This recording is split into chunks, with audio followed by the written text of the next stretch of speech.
Mark సువార్త 5వ అధ్యాయము 1వ వచనం నుండి 20వ వచనం వరకు. Mark chapter 5 versus 1 through 20. వారా సముద్రమునకు అద్దరినున్న గెరాసేనుల దేశమునకు వచ్చిరి. ఆయన దోణి దిగగానే అపవిత్రాత్మ పట్టినవాడొకడు సమాధుల్లో నుండి వచ్చి ఆయనకెదురు పడెను. వాడు సమాధుల్లో వాసము చేసేడి వాడు. సంకెళ్లతోనైనను ఎవడును వాని బంధింపలేకపోయెను. పలుమారు వాని కాళ్లకును చేతులకును సంకెళ్ళు వేసి బంధించినను వాడు ఆ చేతి సంకెళ్ళు తెంపి కాలి సంకెళ్లను తుత్తునియలుగా చేసెను గనుక ఎవడును వానిని సాధుపరచలేకపోయెను. వాడు ఎల్లప్పుడూ రాత్రింబగళ్ళు సమాధుల్లోనూ కొండల్లోనూ కేకలు వేయిచు తను తాను రాళ్లతో గాయపరుచుకొనుచు నుండెను. వాడు దూరము నుండి యేసును చూచి పరిగెత్తుకొని వచ్చి ఆయనకు నమస్కారం చేసి, యేసు, సర్వోన్నతుడైన దేవుని కుమారుడా, నాతో నీకేమి? నన్ను బాధపరచుకుమని దేవుని పేరట నీకు ఆనపెట్టుచున్నానని బిగ్గరగా కేకలు వేసెను. ఎందుకనగా ఆయన అపవిత్రాత్మ ఈ మనుష్యుని విడిచిపోమ్మని వానితో చెప్పెను. మరియు ఆయన నీ పేరేమని వానిని అడుగగా వాడు, నా పేరు సేన, ఏలయనగా మేము అనేకులమని చెప్పి తమ్మును ఆ దేశంలో నుండి తోలివేయవద్దని ఆయనను మిగుల బతిమాలు కొనెను. అక్కడ కొండ దగ్గర పందుల పెద్ద మంద మేయుచుండెను కనుక ఆ పందులలో ప్రవేశించినట్లు మమ్మను వాటి యొద్దకు పంపుమని ఆ దయ్యములు ఆయనను బతిమాలు కొనెను. యేసు వాటికి సెలవీయగా ఆ అపవిత్రాత్మలు వానిని విడిచి పందులలో ప్రవేశించెను. ప్రవేశింపగా ఇంచుమించు 2000 సంఖ్య గల మంద ప్రపాతము నుండి సముద్రపు దారిని వడిగా పరిగెత్తుకొని పోయి సముద్రములో పడి ఊపిరి తిరుగక చచ్చెను. ఆ పందులు మేపుచున్న వారు పారిపోయి పట్టణములోను గ్రామాల్లోనూ ఆ సంగతి తెలియజేసిరి. జనులు జరిగినది చూడ వెళ్ళి యేసునొద్దకు వచ్చి, సేన అను దయ్యము పట్టినవాడు బట్టలు ధరించుకొని స్వస్థచిత్తుడై కూర్చుండి ఉండుట చూచి భయపడిరి. జరిగినది చూచిన వారు దయ్యములు పట్టిన వారికి కలిగిన స్థితియు పందుల సంగతియు ఊరి వారికి తెలియచేయగా తమ ప్రాంతములు విడిచిపోమ్మని వారు ఆయనను బతిమాలు కొనసాగిరి. ఆయన దోణి ఎక్కినప్పుడు దయ్యములు పట్టినవాడు ఆయన యొద్ద తన్నుండనిమ్మని ఆయనను బతిమాలు కొనెను గాని ఆయన వానికి సెలవీయక, నీవు నీ ఇంటివారి యొద్దకు వెళ్ళి ప్రభు నీ యందు కనికరపడి నీకు చేసిన కార్యములన్నింటినీ వారికి తెలియచెప్పుమనెను. వాడు వెళ్ళి యేసు తనకు చేసినవన్నీ దెకపొలిలో ప్రకటింపనారంభింపగా అందరూ ఆశ్చర్యపడిరి.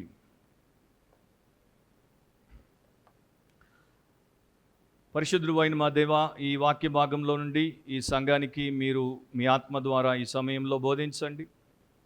అనేక విషయాలు ఉన్నప్పటికీ మాకిప్పుడు అవసరమైన మూల సత్యమును సారాంశముగా బోధింప చేయమని, మాలో రక్షణ లేని వారిని రక్షించమని, రక్షించబడిన వారిని రూపాంతరపరచమని, మమ్మల్ని అందరినీ కూడా మీరు రాక కొరకు సిద్ధపరచమని యేసు ప్రభు నామమున ప్రార్థిస్తున్నాం తండ్రి, ఆమేన్. కూర్చోండి.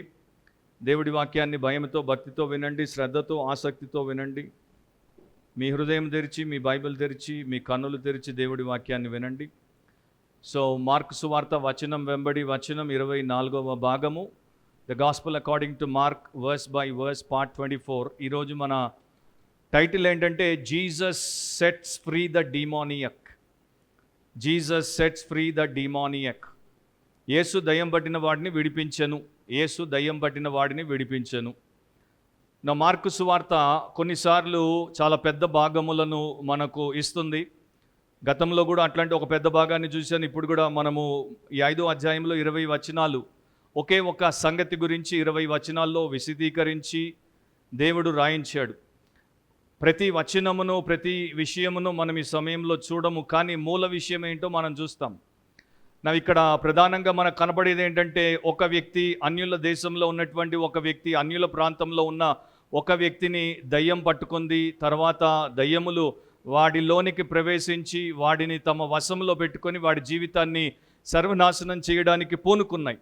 సో దయ్యం పట్టినప్పుడు వాడి జీవితం ఎట్లా ఉంది, తర్వాత యేసుక్రీస్తు ఎదుర్కొని, యేసుక్రీస్తు అంటే దేవుడు వాడిని పట్టుకున్నప్పుడు, దయ్యాలను వెళ్ళగొట్టి వాడిని పట్టుకున్నప్పుడు వాడి జీవితం ఎట్లా మారిపోయింది, ఎంత అధ్వాన్నంగా ఉన్నటువంటి జీవితం ఎంత అద్భుతకరంగా తయారైంది అనేది మనలో ప్రతి ఒక్కరికి సువార్త ప్రపంచవ్యాప్తంగా ఎన్ని భాషల్లో అయితే అనువదించబడి ఎంతమంది చదువుతారు, ఎంతమంది వింటారో వారందరికీ తెలియజేయడం దేవుడి యొక్క ఉద్దేశం.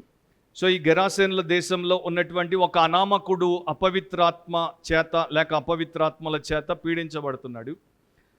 ఆ అపవిత్రాత్మలన్నింటినీ కూడా యేసుక్రీస్తు ప్రభు వెళ్ళగొట్టాడు, వాడికి విడుదల దయచేశాడు. క్వీన్ మేరీ ఇంగ్లాండ్ దేశంలో ఆమె రాజ్యం ఏలుతున్నప్పుడు ఆమె ఒక పచ్చి క్యాథలిక్ గనుక ఆ దేశంలో ఉన్నటువంటి ప్రాటెస్టెంట్ క్రైస్తవులను ఆమె హత్య చేయించి వారిని నానా రకాలుగా హతమార్చి చెరసాల్లో పెట్టింది. సో చాలామంది క్రైస్తవ భక్తులు, ప్రాటెస్టెంట్ సేవకులు జైళ్ళలో ఉన్నప్పుడు సడన్గా ఆమె చనిపోయింది. ఆమె చనిపోయినప్పుడు వారు ఎంతో సంతోషించారు. ఎందుకంటే ఇప్పుడు మా విరోధి రాణి చనిపోయింది కనుక మాకు విడుదల వస్తుంది. వారిని కేవలం ఆమె శారీరకంగా ఒక చెరసాల్లో బంధించి పెడితే శారీరకంగా బయటికి రావడానికి వారంతా సంతోషించారు. కానీ ఇక్కడ ఈ వ్యక్తిని 2000 దయ్యాలు లేక అనేక దయ్యాలు అతన్ని పట్టి అతన్ని వారి వశంలో పెట్టుకొని విపరీతంగా పీడించినప్పుడు వాడి శరీరము, ఆత్మ, నిత్యత్వం అంతా కూడా వాటి వశంలో ఉన్నప్పుడు ఆ వ్యక్తిని యేసుప్రభు విడుదల చేయుట ఎంత గొప్ప విశేషం. ఈ విషయము ఎందుకు ఇక్కడ రాయబడింది అంటే దీంట్లో అనేక విషయాలు మనం వింటాము. మనకి ఏది అవసరమో దేవుడు మనకు నేర్పిస్తాడు. కాకపోతే పోయిన వారం మనం విన్నటువంటి వాక్య భాగంలో మార్కు సువార్త 4:41 చివరి వచనంలో ఇట్లా చదివాం, వారు మిక్కిలి భయపడి ఈయన ఎవరో, గాలియు సముద్రమును ఈయనకు లోబడుచున్నవని ఒకరితో ఒకడు చెప్పుకొనిరి. సో శిష్యులు ఏం చెప్పుకున్నారు? ఈయన మరి గాలిని గద్దించాడు, సముద్రాన్ని గద్దించాడు, ఆ రెండు కూడా ఈయనకి లోబడ్డాయి. ఈయన ఎవరో? మీరు మామూలుగా ఆలోచిస్తే ప్రపంచంలో గాలి ఎవరికి లోబడదు, ఏ వ్యక్తికి లోబడదు, ఏ విషయానికి లోబడదు, ఏ వ్యవస్థకు లోబడదు, నాసాకి లోబడదు. మన దేశంలో ఉన్నటువంటి సైంటిఫిక్ కమ్యూనిటీ అంతా కలిసి వచ్చిన ప్రపంచంలో ఉన్నటువంటి ప్రతి సైంటిఫిక్ వే వాడినా కూడా గాలిని ఎవడు కంట్రోల్ చేయలేడు, గాలిని ఎవడు ఆధీనంలో పెట్టుకోలేడు. So wind cannot be controlled by anyone or anything. Same way water cannot be controlled by anyone or anything. నీరు, సముద్రము కూడా ఎవరి చేత నియంత్రించబడదు. అమెరికా దేశం అగ్రగామి దేశం. అమెరికా దేశంలోనే సాఫ్ట్వేర్ టెక్నాలజీ అంతా ఉంది, ఏఐ, సూపర్ ఏఐ అన్నీ ఉన్నాయి. అమెరికాలోనే ఎక్కువ హరికేన్స్ వస్తాయి, అమెరికాలోనే ఎక్కువ స్టార్మ్స్ వస్తాయి. ప్రతి వారము అమెరికాలో మిలియన్లు ఈ యొక్క వరదలు, బీభత్సాల ద్వారా చాలా చాలా నష్టపోతూ ఉంటారు. వారు వాటిని కంట్రోల్ చేయలేరు. ప్రపంచంలో కేవలం దేవుడు ఒక్కడే గాలిని నియంత్రించగలడు, దేవుడు ఒక్కడే నీటిని నియంత్రించగలడు.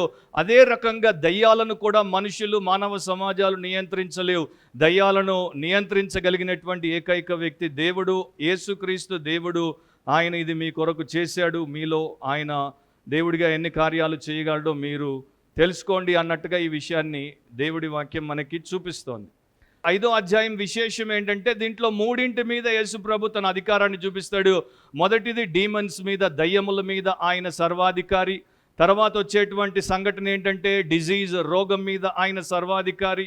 12 ఏళ్ళు రక్తస్రావ రోగంతో బాధపడుతున్నామని ఎవడు బాగు చేయడు, ఆయన బాగు చేస్తాడు. తర్వాత ఏంటంటే డెత్ మీద ఆయన సర్వాధికారి. ఒక పాప చనిపోయింది, యేసు ప్రభు వచ్చి ఆమెను తిరిగి జీవింప చేస్తాడు. సో దీంట్లో మానవులందరికీ కావాల్సినటువంటి సత్యం ఉంది కనుక మొదట ఒక పురుషుడికి దేవుడు విడుదలిచ్చాడు, తర్వాత ఒక స్త్రీకి దేవుడు విడుదలిచ్చాడు, తర్వాత ఒక పాపకి దేవుడు విడుదలిచ్చాడు. అంటే the whole family, whether you are male or female, child or old person, the whole family needs Jesus, and Jesus alone is the answer for every human problem. మనమందరం భయపడేది దయ్యాలకు, మనమందరం భయపడేది రోగాలకు, మనమందరం భయపడేది మరణానికి.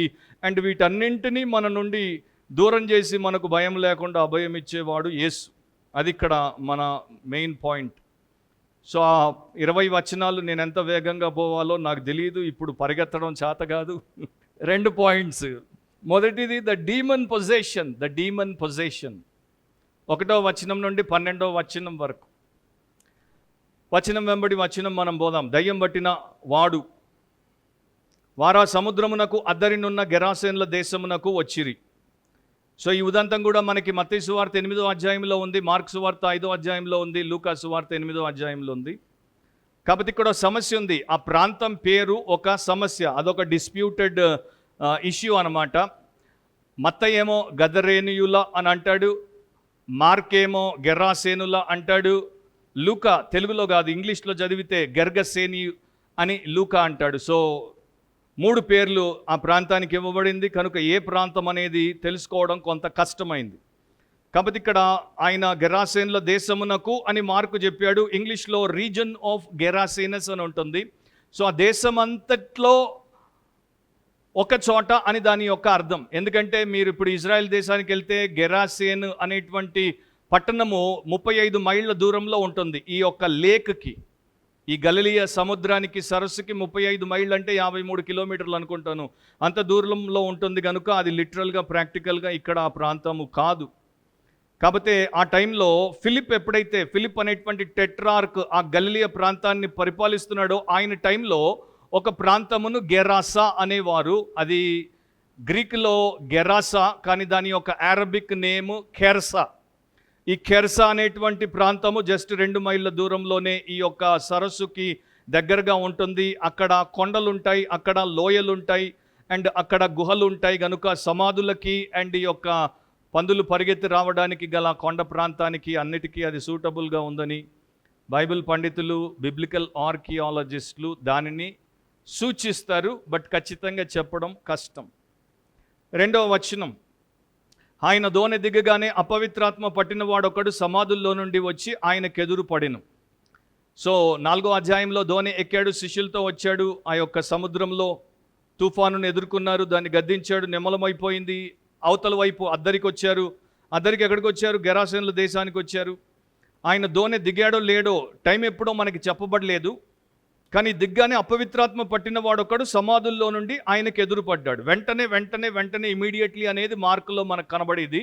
సో యేసుప్రభు అట్లా దోణి దిగాడో లేదో శిష్యులతో ఈ యొక్క అపవిత్రాత్మ పట్టినవాడు ఎదురుపడ్డాడు. ఇక్కడ ఒకటి, బైబిల్ని మనం చదివినప్పుడు జాగ్రత్తగా చదవాలి, కనెక్టెడ్గా చదవాలి. అంటే దాన్ని మనము కలిపి చదవాలి. లింక్ అనేది దాంట్లో మనం మిస్ అవ్వకూడదు.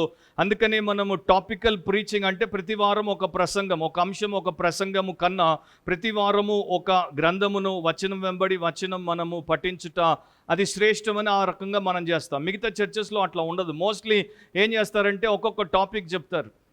అది చాలా ఈజీగా ఉంటుంది, ప్రజలకు కూడా బాగా నచ్చొచ్చు, కానీ దానివల్ల పెద్ద ప్రయోజనం ఉండదు.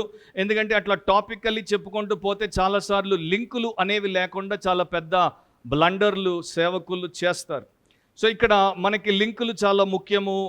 యేసు ప్రభు 2 చోట్ల దయ్యము పట్టినటువంటి వారిని విడుదల చేశాడు. 2 ప్రాంతాల్లో నుండి అపవిత్రాత్మల యొక్క పీడను ఆయన పారదోలాడు. మొదటిసారి ఎక్కడ అనేది మీరు చూస్తే మార్కు సువార్త 1వ అధ్యాయంలో అది మనం ఆల్రెడీ కవర్ చేసాము. 21వ వచనం నుండే మనం తీసుకోవచ్చు. కపెర్నహూములోకి వచ్చాడు, సమాజ మందిరానికి వచ్చాడు. సమాజ మందిరంలో 23లో అపవిత్రాత్మ పట్టిన మనుష్యుడు మనకు కనబడతాడు.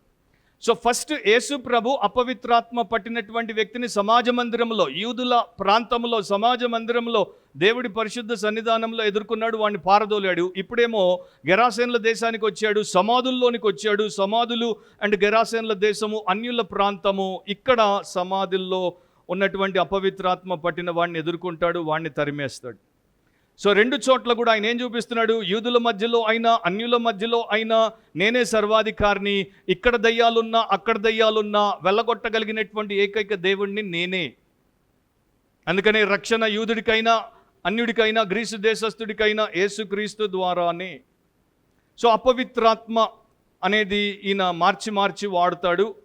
ఈవిల్ స్పిరిట్, లేకపోతే defiling spirit, unclean spirit English వర్షన్స్లో ఉంటుంది, అండ్ డీమన్ అనేది కూడా వాడతాడు. సో ఇక్కడ ఈ 20 వచనాల్లో అపవిత్రాత్మలు, దయ్యములు అనేది మనకు ఇంటర్చేంజబుల్గా కనబడుతుంది. మార్చి దాని యొక్క అర్థము సేమ్. కాకపోతే అపవిత్రాత్మ అంటే ఆ ఆత్మలో అది హైజిన్ లేని ఆత్మ అని కాదు, అంటే శుభ్రంగా ఉండని ఆత్మ అని కాదు. మనలో చాలామందికి శుభ్రత ఉండకపోవచ్చు, మనము అన్హైజినిక్ స్పిరిట్స్ అయి ఉండొచ్చు. కాకపోతే ఈ ఆత్మకి దేహము లేదు కనుక దాని యొక్క అపవిత్రత గురించి అది మాట్లాడట్లేదు. యూదుల ప్రకారము సెరిమోనియల్ డిఫైల్మెంట్, పాత నిబంధన శుద్ధీకరణ ఆచరణల ప్రకారము దీనికి ఏదైతే అపవిత్రమని ఎంచబడుతుందో దానికి దేవుడి సన్నిధానంలో స్థానం ఉండదు. అపవిత్రమైన పురుషుడు నిలబడలేడు, స్త్రీ నిలబడలేదు, వస్తువు నిలబడలేదు. అట్లాగే దయ్యము అపవిత్రమైనది దేవుడి సన్నిధిలో నిలబడుటకు అనుమతించబడదు. అది ఇక్కడ పాయింట్. సో ఇక్కడ అన్ని అపవిత్రతలే కనబడతాయి 5వ అధ్యాయంలో. 1 టూమ్స్, సమాధులు, అవి యూదుల ప్రకారము అపవిత్రమైనవి. 2వది అక్కడ మనకి కనబడేటువంటి విషయము ఏంటి అంటే పందులు యూదులకి అపవిత్రమైనవి. దాని తర్వాత 3వది ఇదే అధ్యాయంలో మీరు కంటిన్యూ అవుతే రక్తస్రావము కలిగినటువంటి ఒక స్త్రీ యూదాచారం ప్రకారము అపవిత్రమైనది. తర్వాత చనిపోయినటువంటి పాప అపవిత్రమైనది. సో ఇక్కడ ఏం చెప్తున్నాడు దేవుడు అంటే ప్రతి అపవిత్రతను పవిత్రపరచగలిగినటువంటి ఏకైక పరిశుద్ధుడు దేవుని కుమారుడైనటువంటి యేసుక్రీస్తు. So only every uncleanness in the world can be removed totally and cleansed by Jesus. అది ఇక్కడ పాయింట్ అన్నమాట. మనము నానా రకాలుగా మన అపవిత్రతలు పోగొట్టుకునే ప్రయత్నాలు చేస్తుంటాం, అవేవి ఉపయోగపడవు, యేసు ద్వారానే ఉపయోగపడుతుంది. దీని బ్యాక్గ్రౌండ్ మీరు కావాలనుకుంటే యెషయా 65వ అధ్యాయం 1-7 వచనాల తర్వాత చదువుకోండి. అక్కడ దాని మీద బేస్ చేయబడి మార్కు సువార్తలో కొన్ని రాయబడ్డాయి. సో అక్కడ భ్రష్టు కొట్టినటువంటి ఇశ్రాయేలు వారు మనకు కనబడతారు. వారు అపవిత్రులుగా ఎంచబడ్డారు. ఐజయా 65:4లో, యెషయా 65:4 అక్కడ ఏమనుంది? వారు సమాధులలో కూర్చుండుచు, ఎవరు వాళ్ళు? యూదులు. సమాధుల్లో కూర్చుండుచు, రహస్య స్థలములలో ప్రవేశించుచు, పంది మాంసము తినుచుందురు, అసహ్య పాకములు వారి పాత్రలలో ఉన్నవి. సో అట్లాంటి impure unclean society, Jewish society, అట్లాంటి impure unclean society, gentile society, వారి మధ్యలోనికి యేసుప్రభు వచ్చాడు వారిని శుద్ధి చేయడానికి. అపవిత్రాత్మ, అన్క్లీన్ అన్నదానికి ఇంకొక అర్థం న్యూ టెస్టిమెంట్ ప్రకారము ఈవిల్ స్పిరిట్ అని కూడా దాన్ని అనువదించారు. కనుక చెడు చేసే ఆత్మ, కీడు హానికి తలపెట్టే ఆత్మ. 3-4 వచనాలు మీరు గమనిస్తే, వాడు సమాధుల్లో వాసము చేసేది వాడు, సంకెళ్లతోనైనను ఎవడును వాని బంధింపలేకపోయాను, పలుమారు వాని కాళ్లకును చేతులకును సంకెళ్ళు వేసి బంధించినను వాడు ఆ చేతి సంకెళ్ళు తెంపి కాలి సంకెళ్లను తుత్తునియలుగా చేసిన గనుక ఎవడును వానిని సాధుపరచలేకపోయాను. సమాధుల్లో వాసం చేసేవాడు. సమాధులు మరి యూదుల కాలంలో ఆ దేశంలో 2 రకాలుగా ఉండేవి, ఆ ప్రాంతం అంతట్లో 2 రకాలుగా ఉండేవి. ఒకటేమో నేల మీద ఇట్లా ఉండేటువంటి సమాధులు, మిగతావేమో గుహల్లో ఉండేటువంటి సమాధులు. మీరు ఇప్పుడు ఇజ్రాయెల్కి వెళ్తే యేసుప్రభు యొక్క సమాధి ఒక గుహలో ఉంటుంది. సో ఇక్కడ గుహలో ఉన్న సమాధి లేకపోతే నేల మీద ఉన్నటువంటి కట్టబడిన సమాధి వివరం మనకి లేదు, కానీ ఇదైనా అదైనా అని దాని అర్థం. దాంట్లో ఉండేవాడు. యూదుల రాబై యొక్క సాహిత్యం ప్రకారము ఈ సమాధుల్లో దయ్యాలుంటాయి అనేది వారి ప్రగాఢ విశ్వాసం. సో ఇతడు ఊరి నుండి బయటికి తరిమివేయబడ్డాడు. ఇతన్ని ఎవరు కూడా వశము చేసుకోలేకపోతున్నారు కనుక ఇతనికి కాళ్ళకి చేతులకి సంకెళ్ళు వేశారు, చైన్స్తో ఇతన్ని కట్టేశారు. ఎందుకంటే ఇతనిలో దయ్యములు అంత శక్తి గలవి. దయ్యముల శక్తి ఎంత అంటే ప్రతి చైన్ని ప్రపంచంలో ఉన్నదాన్ని తెచ్చి నువ్వు ఆ మనిషికి గట్టిన తెంచేస్తాయి. అవిగాక అనేక దయ్యాలు ఉన్నాయి అక్కడ. సో ఇతన్ని ఎవరు కూడా తమ వశంలో చేసుకోలేకపోయారు. ఇతడు పేట్రేగిపోతున్నాడు. మత్తయి సువార్తికుడు 8వ అధ్యాయం 28లో ఇట్లా రాస్తాడు. మత్తయి అయితే 2 దయ్యం పట్టిన వారిని చూపిస్తాడు, మార్కు లూకా ఒక్కరినే చూపిస్తారు. సో 8:28లో వారు మిగుల ఉగ్రులైనందున ఎవడును ఆ మార్గమున వెళ్ళలేకపోయెను. ఇక ఆ సమాధుల వైపుకి ఎవరు వచ్చేవారే కాదు, ఎందుకంటే అంత డేంజరస్గా వీరు లేకపోతే ఈ వ్యక్తి ఉన్నాడు. డాక్టర్ థియోడర్ కూపర్ అనేటువంటి ఒక డాక్టర్ గారు, ఆయన national heart and lung institute Bethesda అని అమెరికాలో ఉన్నటువంటి ఆ యొక్క పరిశోధన సంస్థకి ఆయన పనిచేసినటువంటి దినాల్లో ఇట్లా చెప్పాడు. మనిషికి హార్ట్ ప్రాబ్లం చాలా వస్తుంది. అమెరికన్లకి చాలామందికి హార్ట్ ప్రాబ్లం ఉంది. కనుక హార్ట్ రీప్లేస్మెంట్ లేకపోతే హార్ట్ ట్రాన్స్ప్లాంటేషన్ జరగాలంటే హృదయాలు దొరకవు. కనుక మా సైంటిఫిక్ వర్గం వారు ఏం చేస్తున్నారంటే యాటమ్ పవర్డ్ ఆర్టిఫిషియల్ హార్ట్ తయారు చేసే ప్రయత్నం చేస్తున్నాం. యాటమ్ బాంబులో పెట్టేటువంటి యాటమ్తో హృదయమును ఆర్టిఫిషియల్గా తయారు చేసి అది హార్ట్ ట్రాన్స్ప్లాంటేషన్ అవసరం ఉన్న వారికి పెట్టేందుకు ప్రయత్నిస్తున్నాం. దాంట్లో మేము త్వరలోనే విజయం సాధిస్తాం. కానీ మాకు ఒక్కటి భయపెడుతోంది. ఎందుకంటే అట్లా ఎవరికైనా మేము ఆర్టిఫిషియల్ యాటమ్ పవర్డ్ హార్ట్ పెడితే ఈ యొక్క టెర్రరిస్టులు ఆ మనిషిని హైజాక్ చేసేసి వాడిని చంపేసి ఆ గుండెని తీసేస్తే ఒక పట్టణం అంతటిని పేల్చేయచ్చు. ఒక పట్టణం అంతటిని బ్లాస్ట్ చేసే అంత అటామిక్ న్యూక్లియర్ ఎనర్జీ ఆ యొక్క ఆర్టిఫిషియల్ హార్ట్లో ఉందని ఆయన చెప్పాడు. అందుకనే వారు దాంట్లో ముందుకు పోవట్లేదు.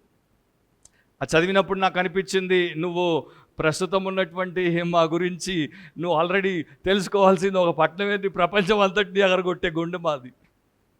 మీకు అర్థమైనట్లే, ప్రపంచం అంతటిని ఎగరగొట్టే గుండె మంది. అంటే అంత ఈవిల్ పవర్తో నిండి ఉంది. మనందరికీ దయ్యాలు పట్టి ఉండకపోవచ్చు, వాడికి 2000 దయ్యాలు పట్టి ఉండొచ్చు. కానీ మనందరిలో దయ్యము పెట్టాల్సినటువంటి గుణలక్షణం, పాపిష్టి గుణలక్షణాన్ని ఏదైతే పెట్టాడో దానితో మనకి చాలా పెద్ద ప్రమాదం ఉంది. దాన్ని కంట్రోల్ చేయడం ఎవరి వశము కాదు. సో మతము దాన్ని కంట్రోల్ చేయలేదు, లేకపోతే మన స్వంత నీతి దాన్ని కంట్రోల్ చేయలేదు, మన యొక్క రిగరస్ ఎక్సర్సైజులు, మన విల్ పవర్, మన మెడిటేషను, నిన్న మొన్న అయిన మన యోగా ఏవి కంట్రోల్ చేయవు. యోగా చేసినోడిని, పాపం మానేసినోడిని చూపియండి, అరే పెద్దోడున్నాడు, పెద్ద పాపాల్లో దొరుకుతున్నాడు, సుప్రీంకోర్టుతో ఎన్ని చీవాట్లు తింటున్నాడో యోగా గురు రామ్ దేవ్. ఆయనే పాపాలు మానలేకపోతున్నాడు, పాపం తర్వాత పాపం చేస్తున్నాడు, మనల్ని ఏం పాపాల నుండి వేరు చేస్తాడు. యోగా గురించి అనౌన్స్మెంట్లో ఒక మాట చెప్తాను. సో ఇతడికి మానవ సహాయము అండ్ ప్రపంచ సహాయము అందుబాటులో లేనటువంటి స్థితిలో ఉన్నాడు. ఇతనికి నేరుగా దేవుడి యొక్క సహాయము లభించాలి.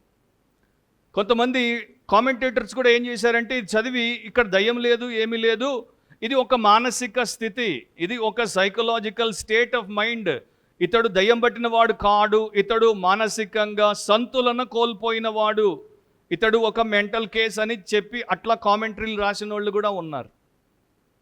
కానీ ఇతడు మ్యానియాక్ కాదు, ఉన్మాది కాదు, ఇతడు డిమానియాక్ అంటే దయ్యం పట్టిన వాడు. దేవుడు లోకంలో ఎంత నిజమో దయ్యాలు కూడా లోకంలో అంతే నిజం. సో ఈ దయ్యము అతన్ని నాశనం చేయాలనుకుంది, అక్కడ ఉన్నటువంటి మనుషులు వాడిని నాశనానికి వదిలేశారు, అది పరిస్థితి. అప్పుడు దేవుడు వచ్చాడు, ఆయన కనికరం చూపాడు, ఆయన వీడికి నిజమైనటువంటి విడుదలిచ్చి క్రొత్త జీవితాన్ని ప్రారంభింపజేశాడు.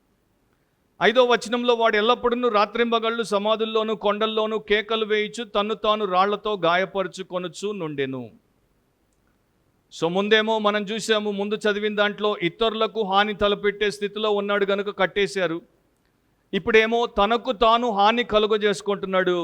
అతడు పగలు పడుకోడు, రాత్రి పడుకోడు, సమాధుల్లో ఉంటాడు, కొండల్లో ఉంటాడు, పరుగులు పెడుతుంటాడు, కేకలేస్తాడు, రాళ్లతో గిక్కేసుకుంటాడు. దయ్యం పట్టినోరిని కంట్రోల్ చేయడం చాలా కష్టం.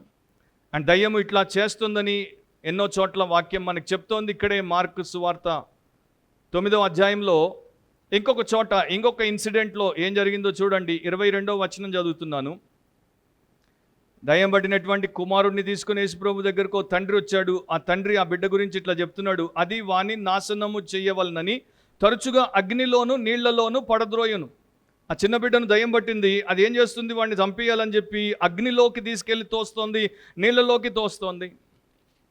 అదే మార్కు 9:26లో యేసు దాన్ని గద్దించినప్పుడు అది కేక వేసి వానిని ఎంతో విలవిలలాడించి వదిలిపోయెను. అంతటా వాడు చచ్చిన వాని వలె ఉండెను, కనుక అనేకులు వాడు చనిపోయెననిరి. దాని యొక్క ఉద్దేశం ఒకటే, హత్య చేయడం, నాశనము చేయడం. సో దీన్ని ఎవడు బంధించగలడు? మనుషులు బంధించలేరు, కాళ్ళకి చేతులకి సంకెళ్ళు బంధించలేవు. ఎవరు బంధించగలరు? మీకు జ్ఞాపకం ఉంటే మార్కు 3:27లో యేసుప్రభు చెప్పాడు, ఒకడు బలవంతుడైన వానిని మొదట బంధించితేనే తప్ప ఆ బలవంతుని ఇంట జొచ్చి వాని సామాగ్రి దోచుకొని నేరడు, బంధించిన ఎడల వాని ఇల్లు దోచుకొనవచ్చును. సో యేసు సాతాను ఆటలు కట్టించడానికి వచ్చాడు. యేసు దయ్యములను వదిలి పారింపజేయడానికి, అంటే పారిపోవడానికి, ఆయన గద్దించడానికి వచ్చాడు కనుక ఆయన మాత్రమే వారికి నిజమైనటువంటి విడుదలను దయచేయగలడు. సో ఈ మనిషిని సాతాను నాశనానికి తీసుకుపోతుంటే యేసు రక్షించడానికి వచ్చాడు. మంగోలియాని ఒకప్పుడు జంగిస్ ఖాన్ అనేటువంటి ఒక క్రూరమైనటువంటి చక్రవర్తి పరిపాలించాడు. చాలా పెద్ద దేశం అది, అండ్ భారతదేశం దాకా అతని యొక్క హయాం ఉండేది. అతడు చాలా క్రూరుడు. అతడు ఎక్కడ పడితే అక్కడ మనుషుల్ని చంపేసేవాడు. చరిత్ర ఇప్పటికీ మనకేం చెప్తుందంటే, మీరు కొన్ని ప్రాంతాలకు వెళ్తే ఈజిప్షియన్లు పిరమిడ్లు కట్టారు, జంగిస్ ఖాన్ మనుషుల్ని చంపి ఎముకలతో పిరమిడ్లు కట్టేవాడు. సో మనుషుల్ని ఎంతమందిని చంపాడో చూపించడానికి వారి ఎముకలను అట్లా కుప్పగా పిరమిడ్ టైప్లో పోస్తే అట్లా ఉండిపోయేవి. నాకు అనిపించింది జంగిస్ ఖాన్ కన్నా ఎక్కువ సాతాను మన కంటికి కనబడనట్టుని అంతమందిని చంపేసి పొట్టన పెట్టుకున్నాడు. మన దేశంలో కూడా ఒక పండుగ వచ్చినప్పుడు కొంతమంది కత్తులు బ్లేడ్లు పెట్టుకొని ఇట్లా గుద్దుకుంటుంటారు చూడండి, ఇట్లా రక్కుంటుంటారు, రక్తాలు కారిపోతుంటాయి. ఈ మనిషి గుర్తుకొచ్చాడు నాకు. అండ్ కొన్ని చోట్ల, ఒకప్పుడు నేను హైందవుడిగా ఉన్నప్పుడు కొన్ని చోట్లకి పోతే ఆ చోట్ల వారికి పూనకం వచ్చేది. పోతరాజులు, పూనకాలు ఇవన్నీ మీకు హైదరాబాద్లో, తెలంగాణలో ఉన్నటువంటి వారికి తెలియకుండా ఎట్లుంటుంది. సో అక్కడ మనం ఏం చూస్తాం, వారు కూడా ఊగుతుంటారు వశంలో లేకుండా. అండ్ అట్లాంటి కేసులు చాలా ఉన్నాయి. చాలామంది పోయి ఆత్మహత్యలు చేసుకుంటారు, ఎందుకంటే వారిని దయ్యం అట్లా చంపేస్తుంది. టెర్టులియన్ అనేటువంటి సంఘ పితరుడు ఏం చెప్పాడు? చర్చ్ ఫాదర్, మనిషి సంపూర్ణముగా జీవించినప్పుడు వాడిలో దేవుడి మహిమ నిండుగా కనపడుతుంది. మనిషి సంపూర్ణంగా జీవించినప్పుడు వాడిలో దేవుడి మహిమ నిండుగా కనపడుతుంది. అంటే ఈ మనిషిని దయ్యం పట్టుకుంది కనుక, వీడిని సంపూర్ణ స్థితిలో ఉంచట్లేదు కనుక వీడిలో దేవుడి మహిమ కనబడట్లేదు. సో యేసుప్రభు ఏం చేశాడు? వాడిని రిడీమ్ చేయడానికి, రెస్టోర్ చేయడానికి అండ్ వాడిని తిరిగి దేవుడి మహిమతో నింపడానికి వచ్చాడు. మనమందరం కూడా ఏ భేదము లేదు, అందరూ పాపం చేసి దేవుడు అనుగ్రహించి మహిమను పొందలేకపోవచ్చున్నారు. క్రీస్తు యేసు ద్వారా మనమందరం ఎందుకు రక్షించబడ్డామంటే మనం కూడా సంపూర్ణ స్థితిలోనికి రావడానికి, మనలో దేవుడి మహిమ పరిపూర్ణంగా ఉండడానికి. కానీ ఇప్పుడు ప్రశ్న ఏంటంటే, ఆ మనిషి నిస్సహాయుడు, వాడిలో లేదు, వాడు ఇంకా విడిపించబడలేదు కనుక వాళ్ళ దేవుడి మహిమ కనబడట్లేదు. మీరు విడిపించబడిన వారు, రిడీమ్డ్ పీపుల్, నేను విడిపించబడిన వ్యక్తిని నేను ఆలోచించాలి. అదేంటంటే, మరి నాలో దేవుడి మహిమ నిండుగా ఉందా? దేవుడిని నేను నిండుగా మహిమపరుస్తున్నానా? లేకపోతే ఇంకా ఏదన్నా అడ్డాలు వస్తున్నాయా దేవుడి మహిమ బయటికి కనబడకుండా? 6-7 వచనాలు. వాడు దూరము నుండి యేసును చూచి పరిగెత్తుకుని వచ్చి ఆయనకు నమస్కారం చేసి, యేసు, సర్వోన్నతుడైన దేవుని కుమారుడు, నాతో నీకేమి? నన్ను బాధపరచుకోమని దేవుని పేరట నీకు ఆనబెట్టుచున్నానని బిగ్గరగా కేకలు వేశాను. సో దూరం నుండి యేసును చూశాడు. యేసుతో ఉన్నటువంటి వారిని చూడలేదు, యేసును మాత్రమే చూశాడు. పరిగెత్తుకుంటూ వచ్చాడు. ఇప్పటిదాకా అందరినీ తరిమేసేవాడు, అందరూ పారిపోయేవారు. యేసు దగ్గరికి వీడు పరిగెత్తుకుంటూ వచ్చాడు, ఆయనకి నమస్కారము చేశాడు. అది గ్రీకులో దానికి కాంటెక్స్ట్ని బట్టి అర్థం. నమస్కారము అంటే వర్షిప్, ఆరాధన చేశాడు అని కొన్ని చోట్ల వస్తుంది, కొన్ని చోట్ల వంగాడు, సాష్టాంగ పడ్డాడు అండ్ అతని యొక్క అధికారాన్ని గుర్తించి అతనికి లోబడుతున్నట్టు అది చూపిస్తున్నాడు అని వస్తుంది. సో ఇక్కడ వర్షిప్ చేసినట్టు కాదు, ఇక్కడ యేసుక్రీస్తు యొక్క అధికారాన్ని గుర్తించి ఆయన ఎదుట సాష్టాంగపడి ఆయన్ని సవాల్ చేస్తున్నాడు. నీ దారి నీది, నా దారి నాది అన్నట్టు. కాకపోతే అతని యొక్క ట్రూ ఐడెంటిటీ ఏంటో ఈ దయ్యం వెంటనే గుర్తుపట్టేసింది. పేరు చెప్పేసింది యేసు అని. సర్వోన్నతుడైన దేవుని కుమారుడా, ఆయన ఏమై ఉన్నాడో అది కూడా చెప్పేసింది. The son of the most high God. Mark సువార్త 1:1 ఎట్లా ప్రారంభమైంది? దేవుని కుమారుడైన యేసుక్రీస్తు సువార్త ప్రారంభం. సో దేవుని కుమారుడిగా యేసుక్రీస్తు అనేక ప్రాంతాల్లో ప్రకటింపబడుతున్నప్పటికీ ఇంకా చాలామంది గుర్తించలేదు. కానీ ఈ దయ్యము పట్టినటువంటి వ్యక్తిలో ఉన్న దయ్యాలు మాత్రం గుర్తించేసాయి.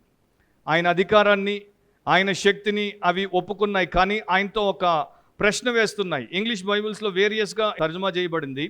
ఒక దాంట్లో ఇట్లా ఉంటుంది, why are you interfering with us? లేక నాతో, మాతో ఎందుకు నీవు జోక్యం కల్పించుకుంటున్నావు? Stay out of my affairs. మా యొక్క విషయాల్లో జోక్యం కల్పించుకోకుండా బయటే ఉండు. నాకు నీకు సంబంధం ఏంటి? నీది ఒక లోకము, నాది ఒక లోకము. నీది పరిశుద్ధమైనది, నాది పాపముతో కూడుకున్నది. నీవు దేవుడి రాజ్యము, నాది దయ్యాల రాజ్యము. మన ఇద్దరికి ఎందుకు ఈ గొడవ?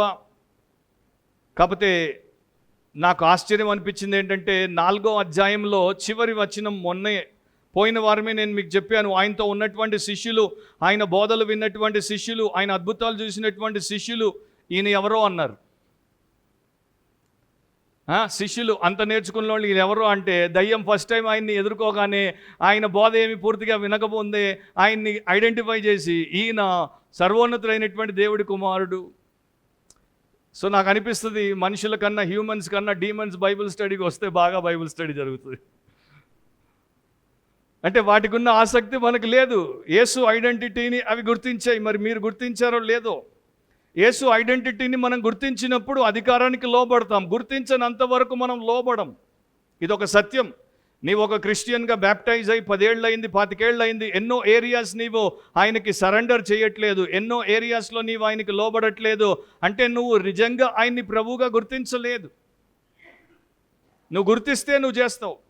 ఇప్పుడు నువ్వు బయటికి పోతున్నావు, బ్యాంకులో 5 లక్షలు నువ్వు డబ్బు తీసావు ఎందుకో కొనడానికి. నువ్వు బ్యాగులో 5 లక్షలు పెట్టుకొని పోతుంటే 2 దొంగలు నీ వెంటబడ్డారు. ఒకడు ఇటు కనతకి, ఇంకోటి ఇటు కనతకి తుపాకులు పెట్టి సంచి ఇచ్చేయి లేకపోతే నేను తీసేస్తామన్నారు. ఏం చేస్తావు? సంచి ఇచ్చేస్తావు 5 లక్షలు. సరెండర్ అయిపోతావు. ఎందుకంటే ఇక్కడ వీడికి ఆ శక్తి ఉంది, నా ప్రాణం తీసే శక్తి ఉంది, వీడు చంపేస్తాడు, నేను పోతా, అది పోద్ది, ఉట్టిగా అదే పోతే బాగుంటుందని ఇచ్చేస్తావు. సేమ్ థింగ్ నీవు దేవుడితో చేయట్లేదు. ఆయన నుండి నీకు ఆ యొక్క శ్వాస వస్తుంది, ఆయన యొక్క అధికారాన్ని బట్టి నీ గుండె కొట్టుకుంటుంది, ఆయన అనుమతితో నీ నాడి కొట్టుకుంటుంది, ఆయన యొక్క కృపను బట్టి నీ యొక్క బుద్ధి స్వస్థ బుద్ధిగా ఉంది కనుక నేను ఆయనకి లోబడాలి అనేది నీవు చేయట్లేదు అంటే ఈ ఇద్దరు దొంగలకు ఇచ్చినంత విలువ, వారి అధికారాన్ని గుర్తించినంత దేవుణ్ణి నువ్వు గుర్తించట్లేదు. అది మన యొక్క అపవిత్రమైన పాపిష్టి లక్షణం. మత్తయి రాస్తాడు, వారు ఎందుకు అట్లా అన్నారు, లేకపోతే ఆ వ్యక్తి ఎందుకు అట్లా అనాల్సి వచ్చింది. మత్తయి 8:29లో వారు, ఇదిగో దేవుని కుమారుడా, నీతో మాకేమి, కాలము రాక మునిపే మమ్మను బాధించుటకు ఇక్కడికి వచ్చితివా అని కేకలు వేసిరి. అంటే వారికి ఒక కాలాన్ని దేవుడు నిర్ణయించాడు. దేవుడు వారిని తప్పకుండా తీర్పు తీరుస్తాడు. దేవుడు వారిని నిత్య నరకానికి పంపిస్తాడు బైబిల్లో ఉన్నటువంటి వచనాల ప్రకారం అని వారికి తెలుసు. కానీ వారు ఏమడుగుతున్నారు యేసు ప్రభు దగ్గరికి వచ్చి, కాలము రాకముందే ఎందుకు బాధ పెట్టడానికి వచ్చావు? సో వారికి ఖచ్చితంగా తెలుసు వారు నరకానికి పోతున్నారని. వారు దేవుణ్ణి నమ్మారు, దేవుడి వాక్యాన్ని నమ్మారు, దేవుణ్ణి గుర్తించారు. దేవుడి యొక్క టైం టేబుల్, జడ్జిమెంట్, పనిష్మెంట్ వారికి భయాన్ని కల్పిస్తోంది. మనుషులకు లేదు అది దురదృష్టకరం. 8వ వచనంలో, ఎందుకనగా ఆయన అపవిత్రాత్మ ఈ మనిషిని విడిచిపోమ్మని వానితో చెప్పాను. ఆల్రెడీ చెప్పేశాడు ఆయన. సో ఆయన ముందు పలికిన తర్వాత అప్పుడు అపవిత్రాత్మ మాట్లాడడం మనం ఇక్కడ చూస్తున్నాం. కానీ మార్క్ ఏం చేస్తాడంటే కొన్ని ముందు కొన్ని వెనక రాస్తాడు, కొన్ని ఇక్కడ దాకా కొంత రాసేసి తర్వాత వేరే సంఘటన చెప్పి మళ్ళీ దీన్ని కంటిన్యూ చేస్తాడు. గతంలో కూడా చూసాము, నెక్స్ట్ 2 ఇన్సిడెంట్స్లో కూడా మళ్ళీ అట్లాంటిది మనం చూడబోతున్నాం. సో యేసు ఆ వ్యక్తిలో ఉన్న అపవిత్రాత్మను గద్దించి ఈ మనుష్యుని విడిచిపోమ్మని ఆజ్ఞాపించాడు. అది సంఘటన, అక్కడున్న కాంటెక్స్ట్. 9వ వచనంలో, మరియు ఆయన నీ పేరేమని వారిని అడగగా వాడు, నా పేరు సేన, ఏలే అనగా మేము అనేకులమని చెప్పి. సేన అంటే లీజియన్. రోమన్లు లీజియన్లుగా ఉండేవారు. మనకు రెజిమెంట్ అంటాం మన ఆర్మీలో. రోమన్ రెజిమెంట్ని లీజియన్ అంటారు. లీజియన్లో 6,000 మంది సైనికులు ఉంటారు. సో ఇక్కడ బైబిల్ స్కాలర్స్ యొక్క అభిప్రాయము విభేదించింది. అంటే కొంతమంది నిజంగానే ఈ వ్యక్తిలో 6,000 దయ్యాలు ఉన్నాయి అంటారు. ఒక స్కాలర్ అయితే ఎంతవరకు పోయాడంటే 6,000 దయ్యాలు, 2,000 పందులు, అంటే ఒక పందిలోకి 3 దయ్యాలు దూరాయి అన్నాడు. అది నాకు తెలీదు. కానీ కొంతమంది ఏమంటారంటే 6,000 దయ్యాలు అన్నది మనం లిటరల్గా తీసుకోకూడదు. ఎందుకంటే తర్వాత ఇమీడియట్గా అనేకులు అన్నాడు కనుక ఎక్కువ సంఖ్య. సో లీజియన్ అని వాడడానికి పొలిటికల్ రీజన్ ఉంది. రోమన్లను కూడా ఇక్కడ సూచిస్తూ యేసుప్రభు ఒక విషయం యూదులకు చెప్తున్నాడు. ఇప్పుడు నేను ఆ political side of the story మీకు చెప్పబోవట్లేదు. సో నీ పేరేంటి అన్నప్పుడు సేన, అనేక దయ్యాలు ఉన్నటువంటి సేన, లేక 6,000 దయ్యాలు అనుకుందాం. నా న్యూ టెస్టమెంట్లో కొన్ని సందర్భాల్లో కొంతమందిని ఒకటి కన్నా ఎక్కువ దయ్యము పట్టేది. గుర్తుందా అట్లాంటి వ్యక్తి? ఒక యేసుప్రభు ఒక శిష్యురాలు కూడా ఉండేది. ఆమెను చాలాసార్లు మనము ఈ ప్రకారమే అంటుంటాం, అంటే ఎన్ని దయ్యాలు పట్టాయి అనేది.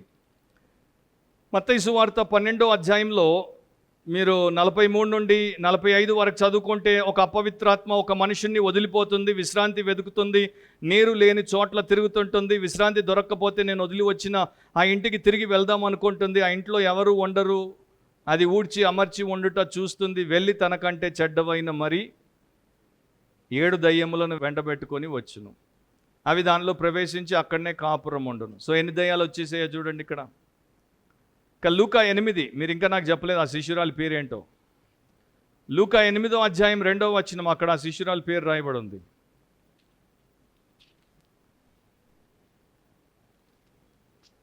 లూకా 8:2లో, అనగా కొందరు స్త్రీలను, అనగా 7 దయ్యములు వదిలిపోయిన మగ్దలేనే అనబడిన మరియయు.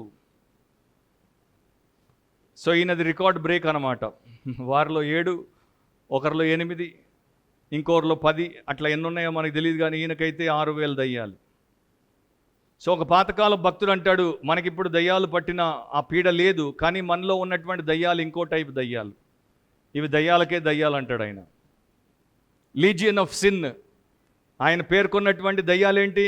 మనలో పాపపు దండు ఉంది. నిజంగా మనలో ఉన్నటువంటి పాపముల దండు పేరు లీజియన్.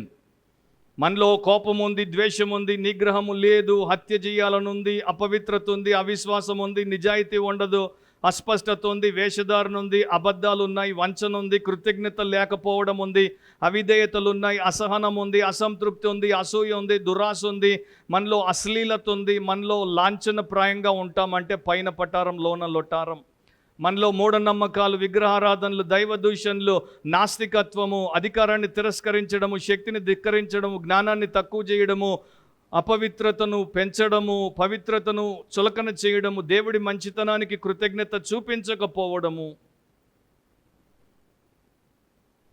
ఈ ప్రకారము అన్ని దోషాలు, సంఘర్షణలు, క్రూరత్వాలు, బాధలు, ఏడుపులు, దుఃఖాలు, దుష్ట రాక్షసుడిలాగా అది తాకిన ప్రతిదానిని విషపూరితం చేసి, కలుషితం చేసి, మసక బారించే శాపం కిందికి తెచ్చేదిలాగా ఇది దేవుని గొప్ప పని అయిన మానవుడిని దేవుడికి దూరం చేసి వాడి ఆత్మను నాశనం చేసేదిగా, తన సహోదరుడిని హత్య చేసి దేవుడిని శత్రువుగా భావించేదిగా ఉన్నటువంటి లక్షణం గల పాపపు దండు మనలోనే ఉంది. 10 నుండి 12వ వచనం వరకు. తమ్ము నా దేశంలో నుండి తోలివేయవద్దని ఆయనను మిగుల బతిమాలు కొనెను. అక్కడ కొండ దగ్గర పందుల పెద్ద మంద మేయుచుండెను. కనుక ఆ పందుల్లో ప్రవేశించినట్లు మమ్మును వాటి యొద్దకు పంపుమని ఆ దయ్యములు ఆయనను బతిమాలు కొనెను. సో ఆ మనిషిని ఇంకా అవి పట్టి ఉండలేవు. ఎందుకంటే యేసుప్రభు అధికారం ముందు వాటి ఆటలు సాగవు. అవి తప్పకుండా అక్కడి నుండి వెళ్ళిపోవాలి. వాటికి సమాధులంటే ఇష్టము, శవాలంటే ఇష్టము, అస్థిపంజరాలంటే ఇష్టము, అపవిత్రమైన మరణమును మరి కలిగి ఉన్నటువంటి ప్రాంతం అంటే ఇష్టము. కానీ అవి ఆ ప్రాంతంలోనే ఉండదలిచాయి. కనుక ఏం చేస్తున్నాయి, ఒక ప్రపోజల్ పెట్టి యేసుప్రభుకి, పందులు ఉన్నాయి అక్కడ, పెద్ద మంద మేస్తోంది, ఆ మందలోనికి మమ్మల్ని పంపించేసి. ఇప్పుడు ఇక్కడ ఒక ఆలోచన ఉంది. అదేంటంటే ఇదంతా కూడా అన్యుల ప్రాంతం అయినప్పటికీ ఇక్కడ కొంతమంది యూదులు ఉండొచ్చు అని. అది ఎంత నిజమో మనకి తెలియదు. యూదులకి పందులు అనేవి అపవిత్రమని మీకు చెప్పాను. వారు మరి పందులను వారి దగ్గరికి తెచ్చి వేసినందుకు, అంటే వారి యొక్క దేవాలయము, సమాజ మందిరం దగ్గర ఇతరులు శత్రువులు పందులు వేసినందుకు వీరు వారిని చంపారు, వారు వీరిని చంపారు. అండ్ పందిని తాకడము, పందిని తినడము ఎంత ఘోరమైన పాపం అంటే యూదులకి సబ్బాతును వీరు అతిక్రమించడం ఎంత పెద్ద పాపమో అంత పెద్ద పాపం. కానీ రోమన్లకి, అన్యులకి పంది పవిత్రమైనటువంటి జంతువు. కొన్ని చోట్ల పందిని వారు పూజించేవారు.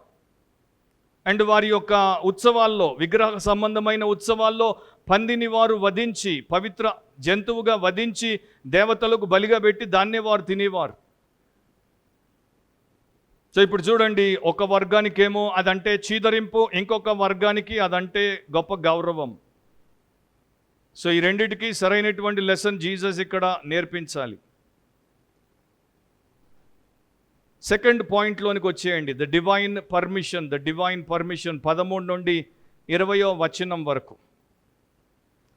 13వ వచనంలో యేసు వాటికి సెలవీయగా ఆ అపవిత్రాత్మలు వానిని విడిచి పందులలో ప్రవేశింపగా ఇంచుమించు 2000 సంఖ్య గల మంద ప్రపాతము నుండి సముద్రపు దారిని వడిగా పరిగెత్తుకుని పోయి సముద్రంలో పడి ఊపిరి తిరుగక చచ్చెను.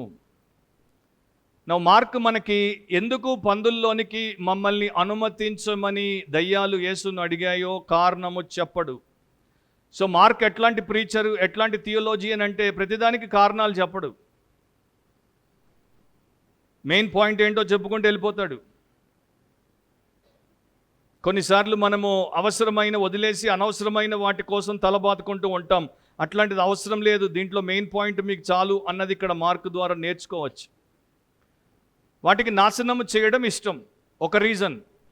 దయ్యాలకు నాశనం చేయడం ఇష్టం. ఈ మనిషిని యేసు విడుదల చేసేసాడు, వీడిని నాశనము చేయలేవు. కనుక ఏం చేయాలి, అదే ప్రాంతంలో ఉండాలి, కానీ నాశనం చేయాలి అంటే అక్కడ పందులు ఉన్నాయి, పందుల్లోనికి దూరాలి. పందుల్లోనికి దూరితే పందుల్ని నాశనం చేసేయచ్చు.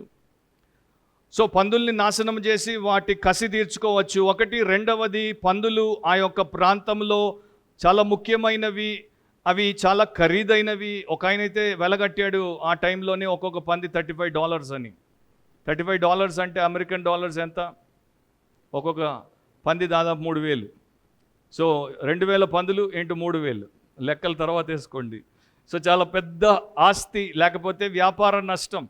సో యేసు ప్రభు ద్వారా అన్ని పందులు ఒక్కసారి చచ్చిపోయినట్టు ఆ ప్రాంతంలో వారికి వినబడితే వారందరికీ యేసు మీద కసిబుడుతుంది. వారందరూ యేసును హాని తలపెట్టొచ్చు, చంపొచ్చు, లేకపోతే ఆయన అక్కడి నుండి తరిమేయచ్చు. వాట్ ఎవర్ రీజన్ మార్క్ ఇవ్వట్లేదు, మనం ఓన్లీ గెస్ చేస్తున్నాం.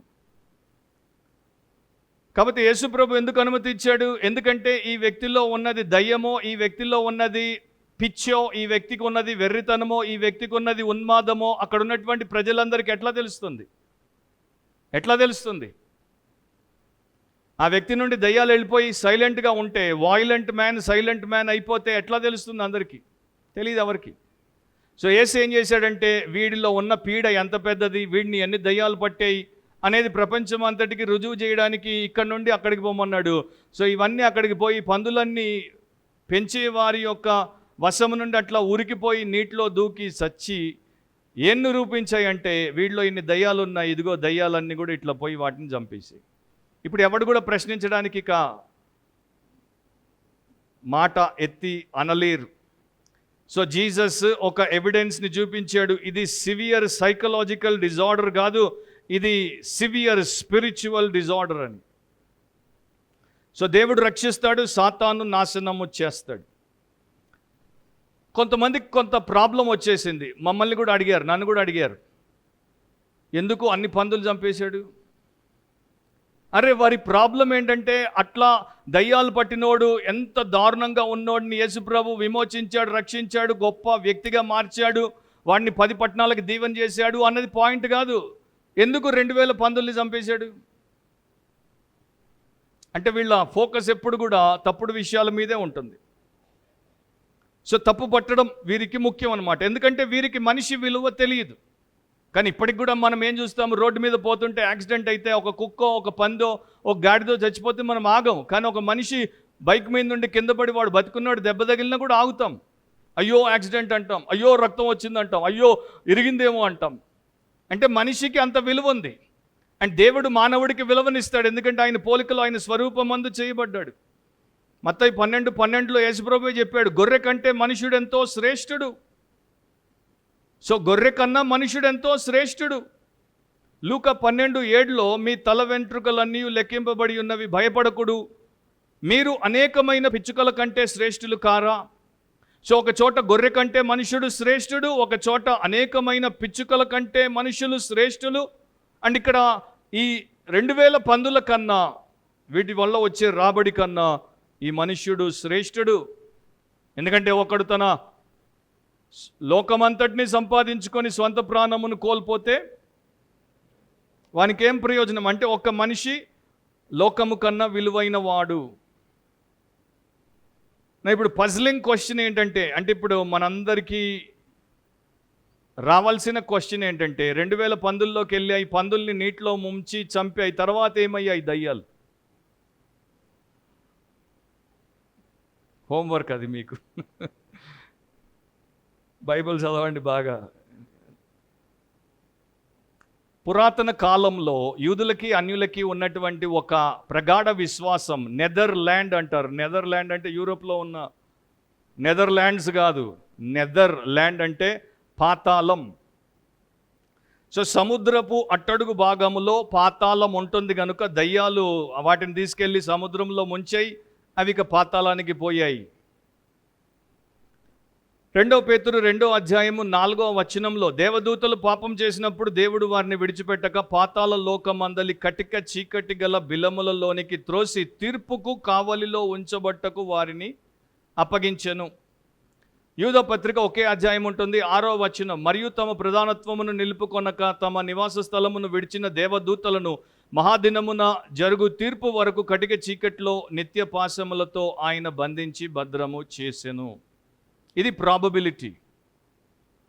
ఇక 14-15 వచ్చేయండి. ఆ పందులు మేపుచున్న వారు పారిపోయి పట్టణములోను గ్రామములలోనూ ఆ సంగతి తెలియజేసిరి. జనులు జరిగినది చూడవెళ్ళి యేసునొద్దకు వచ్చి, సేన అను దయ్యములు పట్టినవాడు బట్టలు ధరించుకొని స్వస్థచిత్తుడై కూర్చుండి ఉండుట చూచి భయపడిరి. సో పందుల కాపర్లు పట్టణానికి అండ్ గ్రామాలకు వెళ్ళారు. అక్కడ ఆ సంగతి అంతా చెప్పారు, కని విని ఎరుగనటువంటి సంగతి చెప్పారు. వారు మోస్ట్ ప్రాబబ్లీ ఈ యొక్క పందుల యజమానులు వచ్చేసారు వేగంగా పరిగెత్తుకుంటూ. వచ్చినప్పుడు ఎవరినైతే వారు చీకొట్టారో వాడు చక్కగా కనపడ్డాడు, ఎవరినైతే వారు చచ్చిన వానితో సమానముగా ఎంచారో వాడు బ్రతికి బాగున్నాడు, ఎవడైతే నగ్నంగా ఉండేవాడో ఇప్పుడు మంచి వస్త్రాలు వేసుకున్నాడు, దయ్యం పట్టిన వాడు అనుకున్నారు, కానీ ఇప్పుడు వాడు దేవుడి పాదముల చెంత పరిశుద్ధముగా, సంతోషముగా, సమాధానకరముగా కూర్చున్నాడు. అండ్ ఈ యొక్క పట్టణపు వారు అతన్ని ఎట్లా అనుకునేవారు? దయ్యములు పట్టినవాడు. సో దయ్యములు పట్టినవాడు అని అతని పట్ల వీళ్ళకు ఒక అవగాహన ఏర్పడిపోయింది. సో అవగాహనని బట్టి వారు అతడికి జరిగిన దాన్ని వెంటనే పసిగట్టలేకపోయారు. కానీ దేవుడు మార్కు సువార్తలో 3 చెప్పాడు మనకి వచ్చిన మార్పులు. అతడు నిజంగా యేసు ద్వారా విడుదల పొందాడు అన్నదానికి 3 మార్పులు. ఒకటి, బట్టలు ధరించుకొని స్వస్థచిత్తుడై కూర్చుండి ఉండుట చూచి. సో అతడు ఫస్ట్ యేసు పాదాల చెంత కూర్చున్నాడు. కామ్డ్ అంటే అతన్ని దేవుడు కామ్గా చేశాడు. పేటరేగిపోతున్నటువంటి వాడు, పగలు రాత్రి కొండల్లో సమాధుల్లో పరుగులు పెట్టేవాడు, కేకలేసేవాడు, ఆ యొక్క రాళ్లతో రక్తాలు వచ్చేటట్టు గీసుకునేవాడు, ఉగ్రుడిగా ఉండేటువంటి వాడు ఇప్పుడు కంప్లీట్గా హింసాత్మకమైనటువంటి ప్రవృత్తిని కోల్పోయి నెమ్మదిగా యేసుక్రీస్తు పాదాల దగ్గర కూర్చున్నాడు. లాస్ట్ లెసన్లో అట్లా తుఫానుతో ఉన్నటువంటి రేగిపోతున్నటువంటి సముద్రాన్ని యేసు అణిచాడు. ఇప్పుడు ఇక్కడ రేగిపోతున్నటువంటి ఒక ఆత్మను యేసు అణిచాడు. అండ్ యేసు ప్రభు చెప్పినట్టు, ప్రయాసపడి భారం మోసుకొని చిన్న సమస్త జనులారా నా యొద్దకు రండి, నేను మీకు విశ్రాంతినిస్తాను. ఇక్కడ అతనికి నిజంగా విశ్రాంతినిచ్చాడు. సో ఇది ఆ పిక్చర్ ఆఫ్ సాల్వేషన్ అనమాట. మనం కూడా పాపాల చేత భయంకరముగా అట్లాంటి ఘోర స్థితిలో ఉన్నప్పుడు యేసు రక్షించిన తర్వాత మనము నిజంగా రక్షించబడితే మనం ఆయన పాదాల దగ్గర ఉంటాం. ప్రపంచాన్ని మనము కాలదన్నుతాం. యేసు పాదాలు మనకి ప్రపంచం కన్నా ఎక్కువైపోతుంది. అండ్ మనము అక్కడ విశ్రమిస్తాం, అక్కడ నెమ్మదిగా కూర్చుని ఉంటాం. సో ఇతడు యేసు ప్రభు పాదముల దగ్గర కూర్చున్నాడు.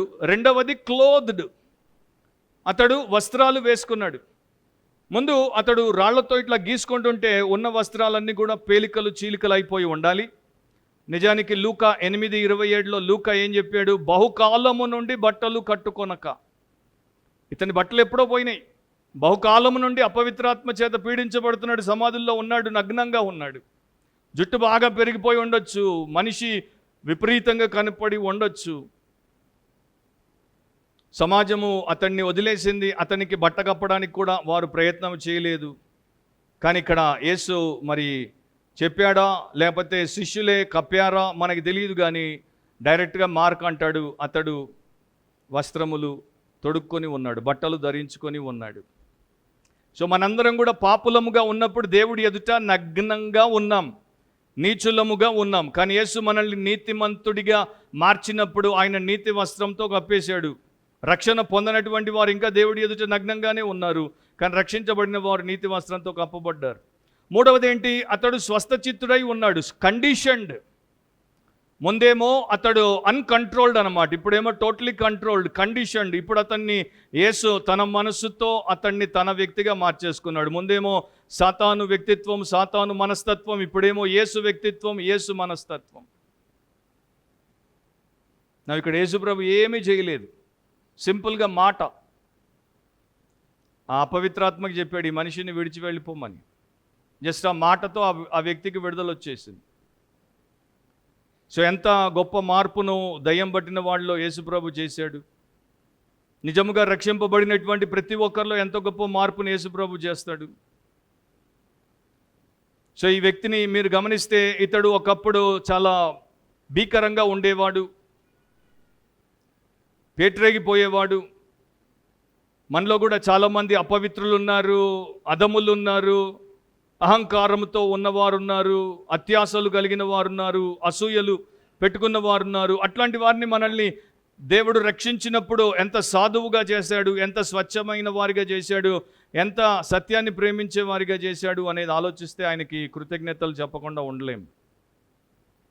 ఒక ఫ్యాక్టరీలో, ఒక టిన్ ఫ్యాక్టరీ, అది టిన్ తయారవుతుంది అక్కడ. దాంట్లో ఒక యవనస్తుడు పనిచేసేవాడు, అతడు రక్షించబడ్డాడు. అతడు చర్చ్ మెంబర్షిప్ కోసం అప్లికేషన్ ఇస్తే కొంతకాలానికి పాస్టర్ ఆ వ్యక్తి యొక్క అప్లికేషన్తో టిన్ ఫ్యాక్టరీ యొక్క యజమాని దగ్గరకు వచ్చి అడిగాడు, మేము మెంబర్షిప్ ఇవ్వక మునుపు 2 చేస్తాం. ఒకటి, చర్చ్ మెంబర్స్లో ఇతడి పట్ల ఎట్లాంటి ఆలోచన అభిప్రాయం ఉందో తెలుసుకుంటాం. రెండవది, బయటి వారు ఇతడి పట్ల ఎట్లాంటి ఆలోచన అభిప్రాయం ఉందో తెలుసుకుంటాం.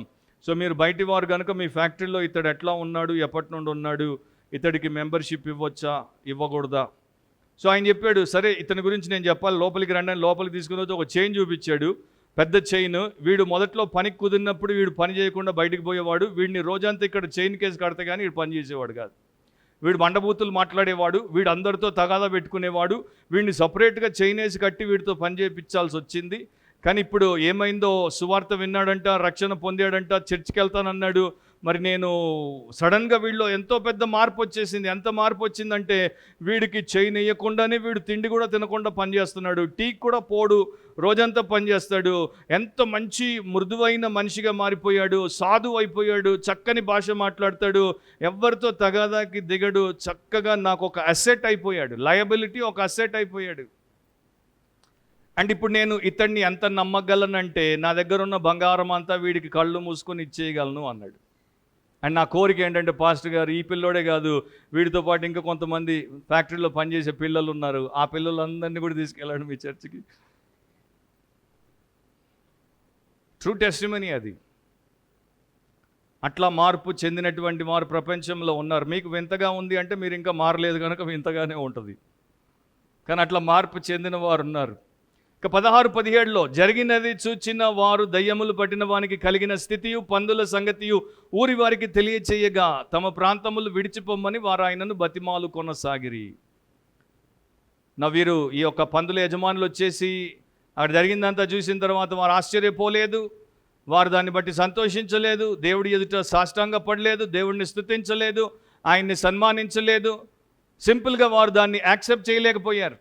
అంటే ఒక పాపాత్ముడు రక్షించబడితే, ఒక నాశనము చేసేటువంటి వాడు నీతి కొరకు ఇతరులకు మేలుకరంగా తయారవుతే లోకం ఎట్లా పట్టించుకోదో అట్లాగే వీరు కూడా పట్టించుకోలేదు. వీరు కోరింది ఒకటే, నీవు మా ప్రాంతముల నుండి విడిచి వెళ్ళిపో, ఇక్కడ నుండి నీవు అక్కర్లేదు మాకు. వారు వినే ఉంటారు, దయ్యాలే ఒప్పుకున్నాయి, ఇదిగో సర్వోన్నతుడైన దేవుని కుమారుడీన, లోకరక్షకుడీన, అద్భుతకారుడీన, దయ్యములను వెలగొట్టువాడు ఈయన, ఎన్నో చెప్పుకుని ఉంటారు. అయినా కూడా అవన్నీ విన్నా కూడా ఈయన మాకు అక్కర్లేదు. మరి మీకేం కావాలి? ఇంతవరకు మీకు అక్కడ దయ్యాలు ఉంటే ప్రాబ్లం లేదు, ఇంతవరకు మీకు అక్కడ మీ యొక్క పందులతో వ్యాపారంలో మీకు లాభం వస్తుంటే మీకేం ఇబ్బంది లేదు. కానీ ఇప్పుడు యేసు వచ్చి దయ్యాలను వెలగొట్టి పందులను మీకు తీసేసి మీకు ఒక మంచి పవిత్ర స్థితినిస్తే మీకు సమస్య. అంటే వారికి విమోచకుడి కన్నా వ్యాపారమే ఎక్కువ, వారికి పవిత్రత కన్నా అపవిత్రతే ఎక్కువ, వారికి విడుదల కన్నా వ్యసనమే ఎక్కువ అనేది వారు మనకి చూపిస్తున్నారు. అండ్ వీరు సింపుల్గా we're better off with the demons than with the son of God. దేవుడి కుమారుడితో మేము ఉండే కన్నా మాకు దయ్యాలతో ఉండడమే బాగుంది. ప్రస్తుతం మన సమాజం అట్లాగే ఉంది, మన సంఘాలు కూడా అట్లాగే ఉన్నాయి. దేవుడి కుమారుడి కన్నా మాకు దయ్యాలే బాగున్నాయి. మమ్మల్ని ఇట్లా ఉండనివ్వండి, మా యొక్క లైఫ్లో మీరు అడుగుపెట్టి మమ్మల్ని మార్చొద్దు, దయ్యాలు ఎట్లా అన్నాయో మా విషయాల్లో జోక్యం చేసుకోవద్దు. ఇప్పుడు ఈ ప్రాంత ప్రజలు అంటున్నారు, మా విషయాల్లో జోక్యం చేసుకోవద్దు. యేసు ప్రభువుని నమ్ముకుంటే పాపం క్షమించబడుతుంది, యేసు ప్రభువుని నమ్ముకుంటే ఆత్మ రక్షించబడుతుంది, యేసు ప్రభువుని నమ్ముకుంటే దేవుడి సంబంధం అవుతావు, జీవితం వ్యర్థమైపోదు, నీవు వ్యసన సహితుడిగా ఉండకూడదు అని దేవుడు చెప్తే నీకు అవసరం లేదు. కానీ నువ్వేమంటున్నావు?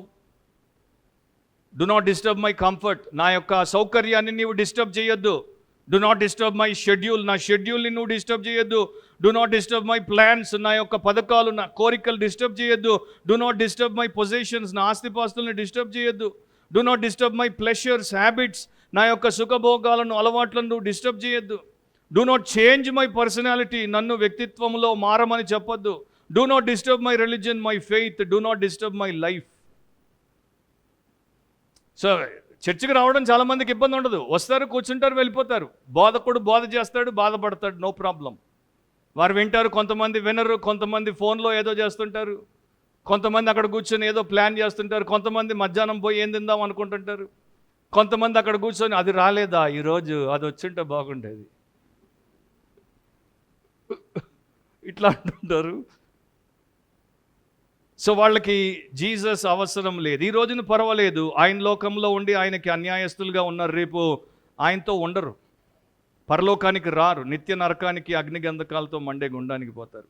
రెండు ప్రాంతాల్లో రెండు రకాలైనటువంటి రెస్పాన్సెస్ దేవుడు మనకు చూపిస్తున్నాడు. ఈ గెరాసేనులో ప్రాంతంలో ఉన్నటువంటి వారు ఆయన్ని విడిచిపోమన్నారు, కానీ సమరయ ప్రాంతానికి ఆయన వచ్చినప్పుడు వారందరూ ఆయనను తమతోనే ఉండమన్నారు.